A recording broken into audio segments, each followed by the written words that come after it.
Love, love, love. Love, love, love. Hi, I'm Debby Haskins, and I'm here to talk about parenting and how to talk to your teen about alcohol, tobacco, and other drugs. You know, sometimes we think that this should all happen in an education class, or that someone's going to mysteriously give us the information. But as you can see, I'm sitting down here at the dinner table, and one of the most important things that can happen for any youth is to have a conversation over the dinner table. So as you sit here, you'll notice what maybe looks like at your house. But first, I want to do a couple things. I want to make sure that there's no technology of any kind sitting at the dinner table, and I want to make sure that my cell phone is also off so that we can have a conversation. Did you know that by sitting down at the dinner table 3 to 5 times a week, you can lower pot use, smoking tobacco, and using alcohol, and at the same time find out what your son or daughter is doing, as well as finding out what you're doing a little bit. So let's talk about what that might look like. It's how's your day? What went well? And when we think about sitting down, whether we're talking at the dinner table, one of the things I think parents can really do to help with their child is to really listen. And that's something that's sometimes very hard for parents to do. Instead of giving the answers, it's instead of giving the information, how can I actually say, how are you? How's the day going? What went well today? So I want you to think about, am I eating? Sitting down with no technology, listening to what's going on in my son or daughter's life.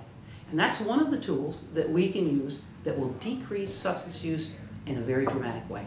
ABC, easy as 1, 2, 3. All simple as slow, great me. When I think of parenting, I think it's a really tough job. And I think of one of the things that we need to be thinking about is how can I really collaborate with other parents? What can I do to make sure that my child is safe? So I like to think of it as the A, B, C's. So I want to think about what is the availability? What's going on for my son or daughter, and what's the availability of substances in their life? What is their behavior showing me? Where are they? Who are they going with? What are they doing? And what are the consequences that I have in my life for my child, my teen, that are non-negotiable? Things that I'm not willing to negotiate on at all. And I would hope that non-use, not allowing my son or daughter to use anything until they're 21, would be one of my non-negotiables. But everybody has to decide those. So when I think about for youth, I think about what's the availability of substances. I also have a set of ABCs. I need to think about what's my attitude about drugs. What do I think about whether my son or daughter should use? I need to think about what's my behavior. Am I modeling drinking every single night or regularly? Or is it always a part of the event that's going on in my life? And I need to think about what kinds of choices am I giving both my son and daughter, as well as what are the choices around these substances in life. And I really want to think about, in the C, is who do I consult with to get information? Being a parent's a really tough job, and being a parent alone is even tougher. So we want to think about what is available to our youth and what's my attitude about it, what's the behavior for our youth and what is my behavior modeling this, and what are the consequences for youth and what are my choices, so can I consult with other people? Those are my ABC tips. Teach your children well, their fathers. And I want to read you something that a teacher wrote to me when she was taking a class and thinking about what she wanted to say to parents. So I want to read it to you because I want to make sure that I read it from the heart the way she wrote it. When we talk about alcohol, tobacco, and other drugs, we have some very clear messages, and some very clear messages in protecting our kids when we're little and when they're little. Once upon a time, when your child was small enough for you to hold him in the dark, you whispered to him or her, "I promise, I'll never let anything happen to you. I'll protect you, my little baby." And at that time, that meant just keeping him warm and fed. But then it meant putting up safety gates so he or she wouldn't stumble down the stairs, and chewing those multiple vitamins and putting them out of reach, and then making sure that nothing got in their mouth.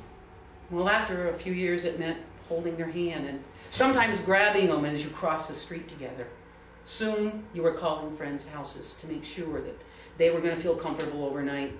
And you made sure that they had their seatbelt on before you backed up the car, even though the friends were allowed to do something different.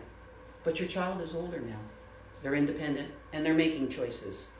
But this is still a young child with a brain that's developing not only incredible math skills, but sometimes irrational decisions. That brain has friends accepting them over their parents, and sometimes they need your guidance for safety.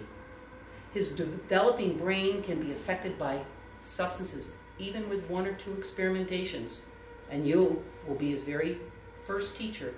Must not let go now. Did you know 47% of all children who experiment with drugs before the age of 14 have a lifelong dependence? That means for the rest of their life, they're going to struggle with alcoholism. No, you can't grab their arm anymore. That would be a mistake. But you can capture their attention at the quiet moments at the dinner table, before bedtime, in that long car ride. You can give that developing brain the information they need and set clear and consistent guidelines. You can tell him that his goals matter. You can tell her that her goals matter, that a joint, a drink, all of those things are ways of coping, but they're not the right way. And not every child experiments. A child who does not experiment cannot develop a substance abuse problem. You need to know your child and their friends, how they're spending free time. Are they spending time with your family? Listen, teach, share, pay attention, be present.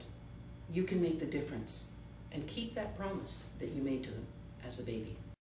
Bye, bye, baby.